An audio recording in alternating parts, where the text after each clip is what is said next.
I request you just touch your neck and feel the body temperature. Do you feel an elevated temperature?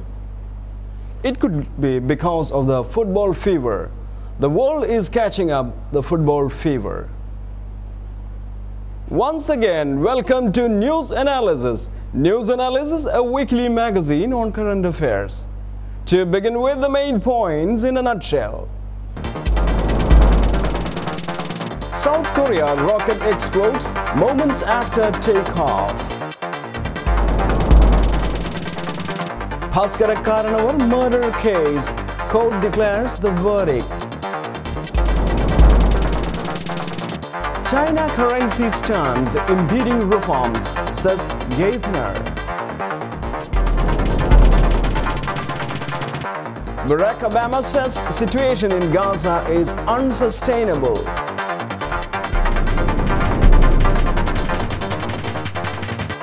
Hindu Marriage Act may be amended to accommodate an easier divorce. FIFA World Cup extravaganza began in South Africa. And now the news in detail. UN approves new sanctions to deter Iran. The United Nations Security Council leveled its fourth round of sanctions against Iran's nuclear program on Wednesday.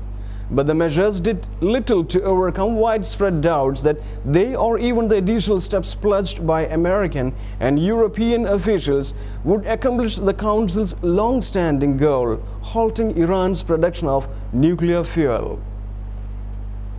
The new resolution, hailed by President Obama as delivering the toughest sanctions ever faced by the Iranian government, took months to negotiate and major concessions by American officials, but still failed to carry the symbolic weight of unanimous decision. 12 of the 15 nations on the Council voted for measure, while Turkey and Brazil voted against it, and Lebanon abstained.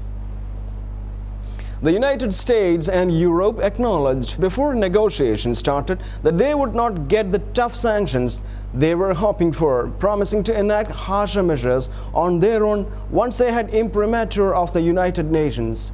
Congress is expected to pass a package of unilateral sanctions against Iran, and European leaders will begin discussing possible measures at a summit meeting next week. Taliban aim at officials in wave of killings. The Taliban have been stepping up a campaign of assassinations in recent months against officials and anyone else associated with local government in an attempt to undermine the counter-insurgency operations in the south. Government assassinations are nothing new as Taliban tactic, but now the Taliban are taking aim at officials who are much more low-level, who often do not have the sort of bodyguards, other protection that top leaders do have. Some of the victims have only the slimmest connections to the authorities. The most egregious example came Wednesday in Helmand province, where according to Afghan officials, the insurgents executed a 7-year-old boy as an informant. U.S. sex for tickets, women sentenced to years probation. A U.S. woman convicted of offering sex for baseball World Series tickets has been sentenced to 1 year's probation. Susan Finkelstein, 44, was convicted in March of attempted prostitution. She was also sentenced to 100 hours of community service. Last year, she placed an online ad on Craigslist seeking tickets for a Philadelphia Phillies game. She was caught after meeting an undercover policeman who responded to the ad. Bhopal tragedy, court verdict creates mixed responses from the public. Anderson issue, Congress faces attacks from within and outside. Congress found itself hemmed in by attacks from within and outside, with its leaders blaming the then-party governments at the center and Madhya Pradesh over the escape of former Union Carbide chief Warren Anderson after the gas disaster in December 1984. The center sought to play down the controversy, saying all such issues would be looked into by a group of ministers (GOM) set up on Wednesday to go into the range of issues related to the Bhopal gas disaster, in which over 15,000 people were killed and lakhs others affected. Questions were also raised over the role of Congress spokesman Abhishek Singhvi for taking up the case of Dow Chemicals, the successor of the Union Carbide, which was involved in the gas leakage. South Korea rocket explodes moments after takeoff. A South Korean rocket appears to have exploded moments after takeoff, ending the country's latest attempt to join the space launch industry. The Korea Space Launch Vehicle 1 is thought to have blown up 137 seconds after takeoff, said Science Minister Abhin Byung-man. The rocket lifted off from Goheung's Narrow Space Center at 17:01 hours, that means 08:01 GMT. But contact was lost as rocket reached an altitude of 70 kilometers. Looking from the bright flares seen on the camera mounted on the tip of the rocket, it appears the KSLV-1 exploded in flight during the first stage of ignition, said Mr. An.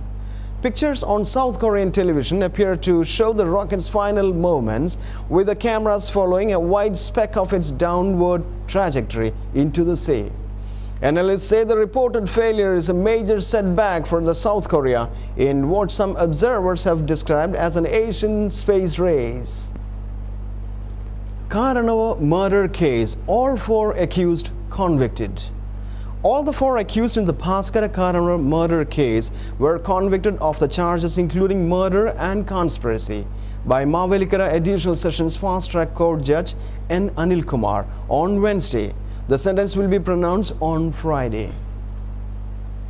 Karanava's daughter-in-law and first accused in the case, Sherin, 27, was convicted of charges under Indian Penal Code sections 302 murder, 114 abettor present when offence is committed, 120b criminal conspiracy, 201 causing disappearance of evidence of offence, and 394 voluntarily causing hurt while committing robbery.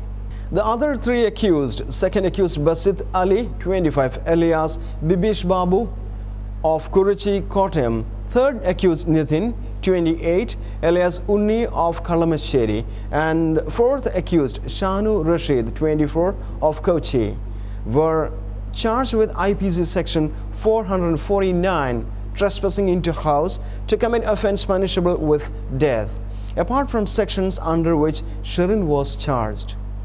The judgment, which spanned 277 pages, was based on 87 circumstantial evidences and statements over 50 witnesses.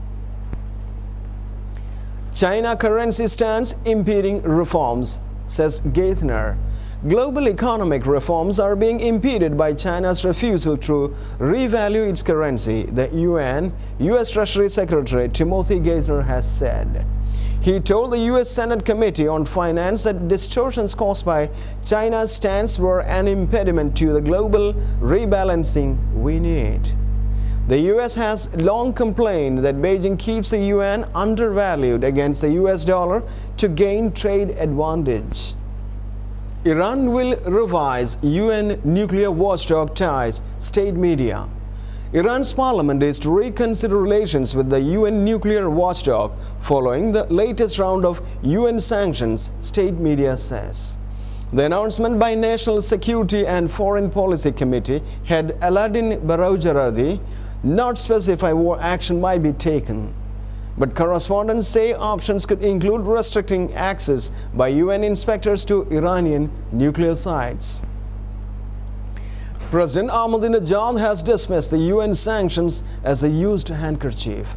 Iran insists it wants only atomic energy, but a number of Western countries suspect it is of trying to build nuclear weapons. Meanwhile, Iran's two main opposition leaders have reportedly called off demonstration planned for Saturday to mark the first anniversary of last June's disputed presidential election.